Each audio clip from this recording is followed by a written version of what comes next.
ईश्वर की प्यारी संतानों के रूप में मेरे निजातमन अतीत के लगभग 3000 वर्षों में 5000 युद्ध इस पृथ्वी पर लड़े गए और वे सभी युद्ध संभवतः अधिकांश धर्म केंद्रित थे। धर्म के नाम पर इतने विवाद यदि हो सकते हैं तो फिर राजनीति भी पीछे छूट जाती है, क्योंकि संसार में जो श्रेष्ठतम होता है उससे जितना लाभ हो सकता है तो ठीक इसके विपरीत यदि दिशा बदल जाए उससे उतनी बड़ी हानि भी हो सकती है। धर्म मनुष्य की आत्मा है, वह इस संसार को देखने का एक केंद्र बिंदु है और यदि वो केंद्र बिंदु बदल जाता है तो फिर शासन पृथ्वी करती है, परिधि करती है, इंद्रियां करती हैं और मालिक हो जाता है। इसलिए भी एक दृष्टिकोण से बहुत शुभ है धर्म का शिखर, लेकिन यदि इसकी दिशा बदल जाए तो बहुत अशुभ है और फिर मनुष्य के बचने की कहीं तक संभावना नहीं रहती। हम एटम बम से बच सकते हैं, हम इस प्रकार के बहुत सारे युद्ध झेल सकते हैं, लेकिन यदि हम आत्मा को खो दें तो फिर हमारे पास कुछ नहीं बचता। और उस आत्मा को बचाए रखने के लिए अतीत के लाखों वर्षों से इस भारत भूमि ने ऋषियों ने अनुसंधान किया है और एक कण बहुमूल्य अपने अनुभव का आपके लिए बचा करके रखा है। और जिस समय छापे खाने नहीं, कोई व्यवस्था नहीं, कोई लिपि नहीं, कोई लेखनी नहीं, उस अवस्था में उनकी करुणा का कोई व्यक्ति अंदाज नहीं लगा सकता कि उस मौलिक ज्ञान को आप तक सूत्रों के रूप में, सांकेतिक भाषा में, एक टेलीपैथी के रूप में यहाँ तक आप तक पहुँचा दिया है उसको। और अब उत्तरदायित्व भारत का बनता है, यहाँ के मनीषी का बनता है, यहाँ के विद्वान का बनता है, यहाँ के योगी का बनता है कि इस आने वाले संकट को किस प्रकार से टाला जाए। उसकी भूमिका को योग धर्म यही निर्धारित कर सकता है। मनुष्य की विचारधारा को बदल दिया जाए, उसके दृष्टिकोण को सकारात्मक बना दिया जाए, उसके अंदर मानवीय गुणों को पुनः जागृत कर दिया जाए तो इस विनाश को, जो कि एक विकराल रूप धारण करके ग्रासने के लिए आप लोगों की तरफ को बढ़ रहा है, और किस क्षण कौन व्यक्ति उस रिमोट कंट्रोल के बटन को दबा देगा और आप क्षण भर में भस्मीभूत हो जाएंगे, उसके लिए कोई भविष्यवाणी नहीं की जा सकती। इसलिए भारत का उत्तरदायित्व इसलिए बढ़ जाता है कि यूरोप के पास कोई धर्म नहीं है, कोई धर्म की नीति नहीं है, कोई धर्म का अनुभव नहीं है। मनुष्य के अंदर क्या छिपा है उसे कुछ पता नहीं है। पत्थर में क्या छिपा है वो भारत से बहुत कई गुना आगे है। पदार्थ की क्या संभावना है, एटॉमिक पावर में क्या छिपा है, किस प्रकार से विनाश किया जा सकता है, उसमें वो निपुण है। लेकिन मनुष्य के इस भावन को, इस सृजनात्मक जीवन को कितना ऊंचा उठाया जा सकता है, समाधि तक, ज्ञान तक, परमात्मा तक, इस संदर्भ में भारत से अच्छा सृष्टि में कोई नहीं जानता। और कितना भी कोई छीनने की कोशिश भी करे तो भी उसकी संपदा को, इस अनुभव को कोई छीन भी नहीं सकता है। ठीक ऐसा ही समझिए जैसे कोई व्यक्ति फूलों की घाटी से निकल जाए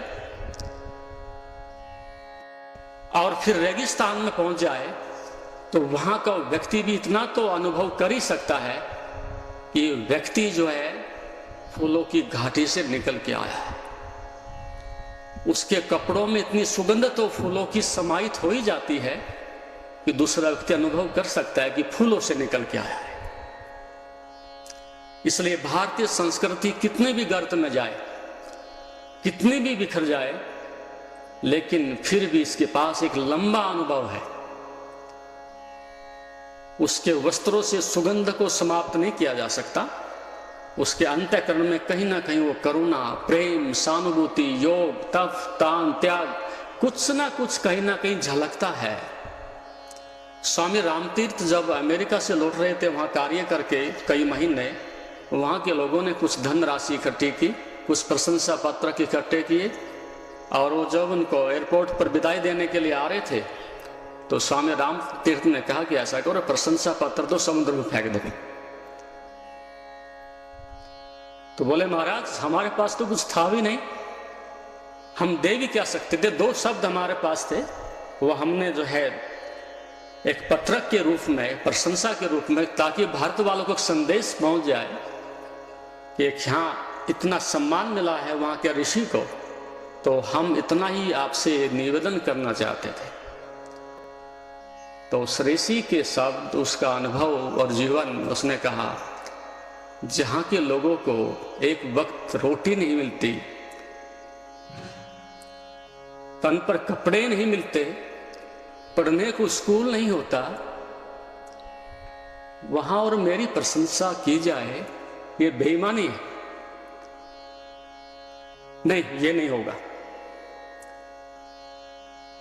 वो वहीं समुद्र में डाल दिए गए। फिर जो धन इकट्ठा किया था वो भी वापस लौटा दिया। इतने से धन से वहां ऐसा जैसे समुद्र में हम 1 चम्मच शहद डाल दें तो उससे कोई मिठास पैदा नहीं होती। ना तो मुझे कोई संस्था चाहिए, ना मुझे धन चाहिए। मेरे तो लिए फकीर के लिए 2 रोटी पर्याप्त हैं और वो सब जगह सुलभ हैं। लेकिन उस भारत भूमि को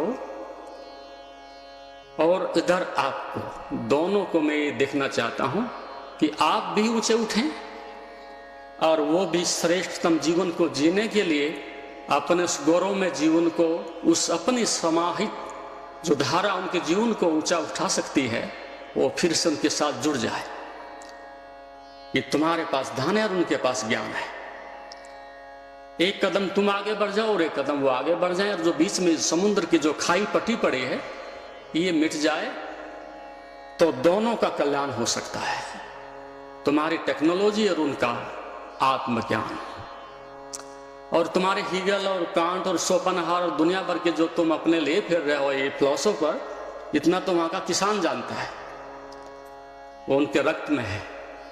तो इस राष्ट्र को बचाया जा सकता है, इस संसार को ऊंचा उठाया जा सकता है। और आज फिर 100 वर्ष लगभग हो गए स्वामी रामतीर्थ को।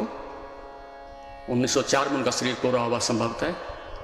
वो परिस्थितियां आज फिर उसी स्थिति में और अधिक विकट स्थिति में पहुंच चुकी हैं। उधर धन बढ़ता जा रहा और इधर मनुष्य जो है अपने आत्मज्ञान से धीरे धीरे रिक्त होता जा रहा है। तो ऐसी विषम परिस्थिति में भारत का उत्तरदायित्व बनता है कि उस ज्ञान को सुरक्षित रखे, और उस ज्ञान को सुरक्षित रखने का एक ही माध्यम है योग, ध्यान, साधना, तपस्या। यूरोप को आपके ज्ञान की अत्यंत आवश्यकता है, और यदि ये समय पर वहां नहीं पहुंचा, वो भी प्यासे हैं, वो भी चाहते हैं, तो निश्चित रूप से उनका आक्रोश, उनका क्रोध, उनकी उद्दंडता आपके ऊपर बरसेगी। और आप चाहो कि उनको हम हाथ में गीता थमा दें और उपनिषद थमा दें और योग दर्शन उनके हाथ में दे दें, उससे कोई संतुष्ट होने वाला नहीं, उससे आग बुझने वाली नहीं। उन्हें तो यहाँ के ध्यानस्थ व्यक्ति चाहिए, और ध्यानस्थ व्यक्ति आचरण से ही आगे बढ़ता है। उसका कचोष्टी उसका आचरण ही होता है। यदि इस प्रकार की संपदा हम ध्यान के माध्यम से पैदा नहीं कर सके और हम इस ज्ञान के प्रकाश को अपने देश से उस पश्चिम की ओर नहीं बढ़ा सके, तो उसके लिए हमें फिर दूसरी एक विडंबनापूर्ण दयनीय स्थिति से गुजरने के लिए भी तैयार रहना चाहिए। तो धर्म बचना चाहिए। ये शर्त नहीं कि भारत में बचे कि यूरोप में बचे, पहली प्राथमिकता कि धर्म बचना चाहिए, और उसको बचाने के लिए योग मनुष्य की प्राथमिक भूमिका है, और उसको आगे बढ़ाने के लिए इस राष्ट्र को और अच्छी प्रकार से रचनात्मक ढंग से वो कार्य करने होंगे ताकि उन चीज़ों को परिवर्तित किया जा सके। अन्यथा जैसा कि एक कवि ने कहा बड़े सुंदर ढंग से, एक बची चिंगारी चिता जला या दीप, हुई आरती की तैयारी शंख खोज या सीप। दो में से एक विकल्प बचेगा, या तो उधर चिता है या उधर फिर दीप है, जीवन का, ज्ञान का, प्रकाश का। और जिसको हम जीवन कहते हैं वो जीवन कहने मात्र के लिए जीवन है, हम चिता ही लिए फिर रहे हैं। कहां है जीवन की सुगंध, कहां है उसका सौंदर्य, कहां है उपलब्धि? अपनी तिजोरी को और हम अपने पद को अपनी संपदा समझ बैठे हैं। वो हमारे लिए साधन है, उसकी बुराई नहीं करते। वो भारत की करेंसी है, वो साधन है हमारे भौतिक कार्य को पूरा करने के लिए। लेकिन उसको हम अध्यात्म से जोड़ने लगे, मनुष्य की मानवीय मूल्यों को ऊंचा उठाने की एक गणना से जोड़ने लगे, वो बेईमानी होती है। तो जिस व्यक्ति के दोनों आयाम पूरे होते हैं, भौतिक जगत में टेक्नोलॉजी से, ज्ञान से, बुद्धि से संपन्न है और आध्यात्मिक जगत में अपने आचरण से श्रेष्ठ है, ऐसा व्यक्ति एक परफेक्ट लाइफ जीता है। वो चलता फिरता अपने आप में एक उस ध्यानस्थ का, एक योगत्व का, एक आत्मज्ञान का उदाहरण बन जाता है। तो इस प्रकार के योगियों की, ध्यानियों की इस भारत को अत्यंत आवश्यकता है, उस शाब्दिक ज्ञान की, शास्त्रों की नहीं।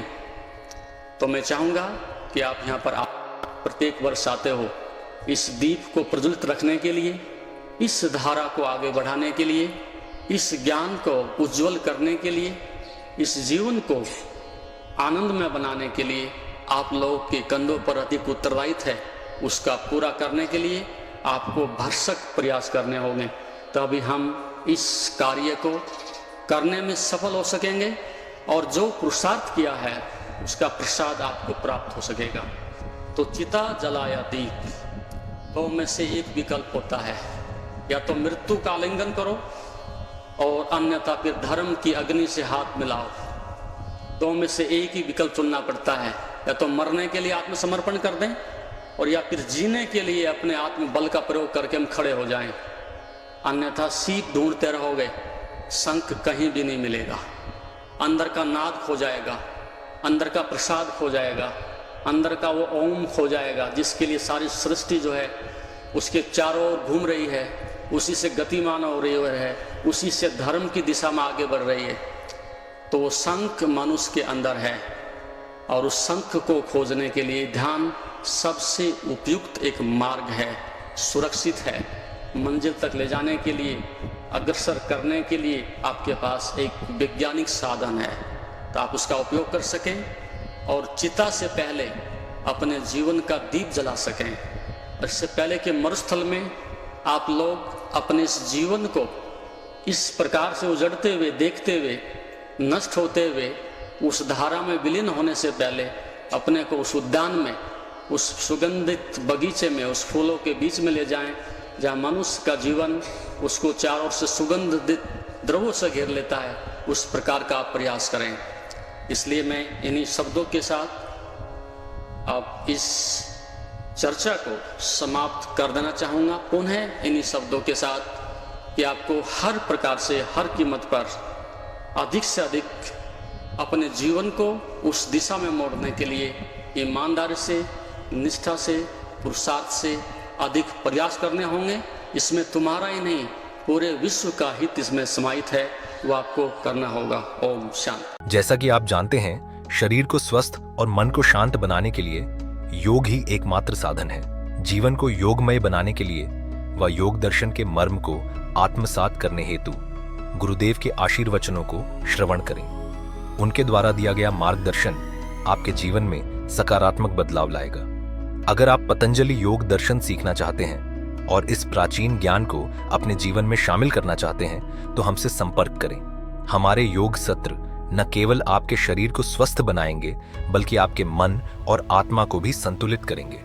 अधिक जानकारी के लिए हमें नीचे दिए गए विवरणों पर संपर्क करें।